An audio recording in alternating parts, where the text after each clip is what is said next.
Dans un entretien avec Média Congo Presse, MCP, ce lundi 12 décembre, l'élu de Cabinda Territoire fait savoir, d'un ton ferme, qu'il compte déposer une motion de défiance contre le vice-gouverneur.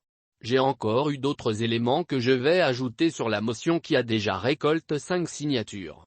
Si les collègues sont issus d'une émanation du peuple, ils doivent laisser le monsieur répondre aux questions lui posées de sa propre bouche et que la population consomme une réponse fraîche. Pour lui, il va de soi que le bureau de l'organe délibérant orchestre des manœuvres pour empêcher ce membre du gouvernement de répondre aux questions des députés provinciaux. L'Assemblée provinciale est devenue une caisse de résonance et que nous sommes déjà dans une sale habitude sans regarder aux conséquences que cette façon d'agir peut engendrer. Au-delà de ça, je ne peux que déposer une motion de défiance contre monsieur le vice-gouverneur pour qu'il vienne s'expliquer. Même s'il rejette cette motion, je sais bien qu'ils sont majoritaires, je ne cherche rien d'autre que les explications venant de sa bouche, pas autre chose devant la représentativité du peuple.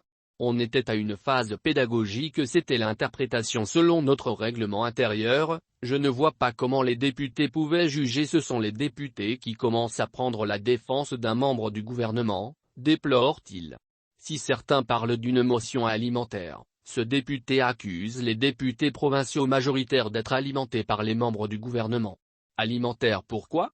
Ce sont eux qui sont en train d'être alimentés. Lubamba se recherche, Nathan et Longa se recherchent. Qui d'eux peut faire quelque chose en moi?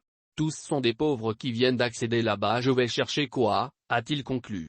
Il reproche au gouverneur Lubamba, pour rappel, entre autres l'affaire liée à la perte du diamant de 75 carats, l'injustice salariale des ministres provinciaux et agents du gouvernorat de Lomami, ainsi que l'interdiction des conseillers des ministres et hôtesses de fréquenter les bureaux.